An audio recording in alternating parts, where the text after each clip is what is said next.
তাহলে আজকে জামাই ষষ্ঠীতে যাওয়ার জন্য আমি রেডি। এটাই আমার লুক, ট্র্যাডিশনাল অ্যাটায়ার। বাকিটা যেতে যেতে বলছি। এই তো চিনিও রেডি হয়ে গেছে, আর এই যে গিফট নিয়ে রেডি, বউ and তার সাথে বাচ্চা।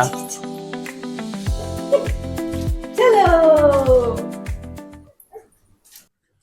জামাই ষষ্ঠী বাঙালিদের অত্যন্ত আদরের একটি পার্বণ। এইবার আমার চতুর্থতম জামাই ষষ্ঠী, কিন্তু এই চতুর্থতম জামাই ষষ্ঠী আমার কাছে অত্যন্ত স্পেশাল দুটি কারণে। প্রথমটি হলো আমার তেজুকে নিয়ে এটি প্রথম জামাই ষষ্ঠী, আর দ্বিতীয়ত ষষ্ঠীর সম্পূর্ণ রীতি রেওয়াজ মেনে এইবার পালন হচ্ছে এই জামাই ষষ্ঠী। তোমাদের মনেও আসতেই পারে যে সম্পূর্ণ রীতি রেওয়াজ মেনে মানে, সে গল্পটা না হয় পরে কোনোদিন বলবো। এটা হচ্ছে আজকের ওয়েলকাম ড্রিঙ্কস জামাই ষষ্ঠীর দিনে। এটা কি ট্যাং? এটা কি ট্যাং? এই যে আমার শালি, ওই যে আবার পর্দে মে রহনে দো পর্দা না হটাও। আর এই যে এটা বিচ্ছুটা সারা দিন কান্নাকাটি করে এখন মাছ দেখছে।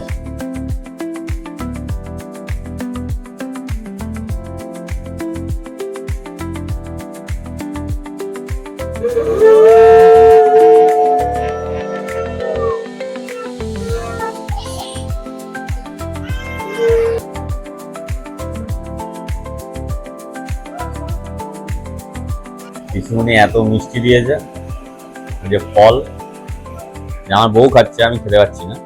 ও বলেছে শেষ করবে। পিসুমনি বাধ্য মেয়ে হিসেবে আমাকে বলেছিল শেষ করতে, আমি বউকে দায়িত্বভার দিয়ে দিয়েছি। বউ বলেছে ঠিক আছে, এই মিষ্টিগুলো আমি সব খেয়ে নেবো, চাপ নেই। সুতরাং দুপুরবেলার খাওয়ার জন্য রেডি হচ্ছি, ফাঁকা রাখছি। এখন বাজে প্রায় 12:30। ব্রেকফাস্টের মতো কিন্তু টিফিন বলা চলে এটাকে, ব্রাঞ্চ। ব্রেকফাস্ট আর লাঞ্চের আগে, এটা কিন্তু নতুন word.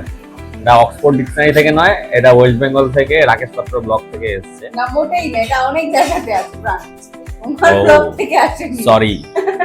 Sorry for the mistake. মিষ্টি খাবে না? মিষ্টি খেয়েছি তো। কোথায়? ও পিসুমনি দেখছে।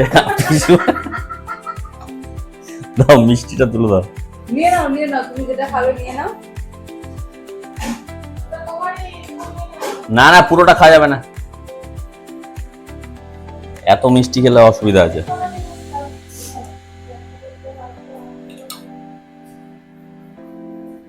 এই যে তুমি এটা খাবে বলছিলে না, ওটা তুমি খাও। This is the gift for you. না ট্যান ট্যান। বই যে মিষ্টি প্রিয়, যে মিষ্টি খেতে ভালোবাসে তাকে মিষ্টিটা দেবো না। জামাই ষষ্ঠী হোক আর যেই ষষ্ঠী হোক, আমার বউকে আমি সব থেকে বেশি ভালোবাসি, সেজন্য ওকে মিষ্টিটা দিয়ে দিলাম। ও মিষ্টি খেতে ভালোবাসে বলে, আমি ভালোবাসি কিনা সেটা তো আলাদা ব্যাপার, দ্যাটস আ ডিফারেন্ট স্টোরি। আমি তো অবশ্যই ভালোবাসি, সেটার জন্য না, কিন্তু মিষ্টিটাও খেতে ভালোবাসি। মিষ্টিটা খেতে কেমন লাগছে? এটা তো মধুমাল, যেমন তো যেটা ট্রাই করো ওটা আমি ট্রাই করি, এটা লাস্টে করব। এইটা আমরা মিষ্টির দোকানে গিয়ে এই মিষ্টিটাই দেখছিলাম। আমরা যে মিষ্টি দোকান থেকে কিনেছি, পিসুমনিরাও সেই দোকান থেকে মিষ্টি কিনেছে। ইনি হলেন আমার পিসি শাশুড়ি, যাকে আমি পিসিমণি বলে ডাকি। পিসিমণির অনেক শখের মধ্যে অন্যতম শখ হলো বাগান করা। পিসিমণির বাগানে যে কত রকমের গাছ, তার মধ্যে আমি অনেক গাছই চিনি না। পিসিমণি বলে ঠিকই, কিন্তু মনেও রাখতে পারি না। আর এই হলো শুভশ্রীস কালেকশনের কিছু স্টক, যেটা আমার পিসিমণির নিজস্ব ব্র্যান্ড।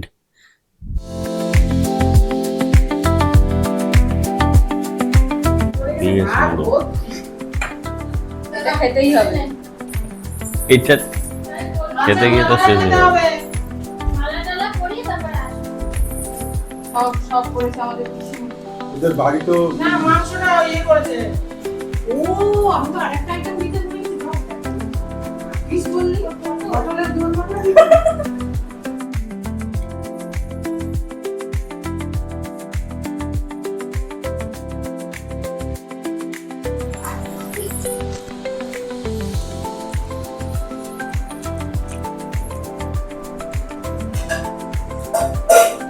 পেট ধরলো প্রায় পুরোটা প্রায় এখনো আছে। এখনো তাহলে এইটা বাকি, এইটা বাকি, ভাজা বাকি, এটা কি ইলিশ মাছও তো বাকি, সবই বাকি। শেষ অবধি আমি এতটাই খেতে পেরেছি, সরি পিসিমণি, মাছের মাথাটা পুরো খেতে পারিনি। আরেকজন সে পিছনে যে আছে ছোট, তাকে খাওয়াতে 3 জন লাগছে। সে এখন উঁকি মেরে মেরে বাইরের প্রতিবেশীরা কি করছে সেই সব দেখছে।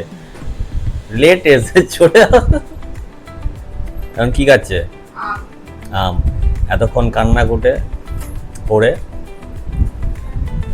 বিষয়টা হচ্ছে এই ঘরের মধ্যে আমরা সবাই বসে আছি, চিনি কোথায়? তার কারণটা একটাই, এসি চলে 2 টন। এই যে চিনি চিনি আগে দিবি। এই যে জামাইবাবু খাবার দাবার খেয়ে এখানে এখন ঘুম দিতে এসেছে। জামাইবাবু কোল্ড ড্রিঙ্কস পড়ে আছে, কোল্ড ড্রিঙ্কসও খেতে পারেনি। বাঙালি তো ভোজ করার পর একটু ভাত ঘুম আসে, সেই ভাত ঘুম চলছে এখন। আর আমি এখানে আমার কোল্ড ড্রিঙ্কসটা শেষ করছি।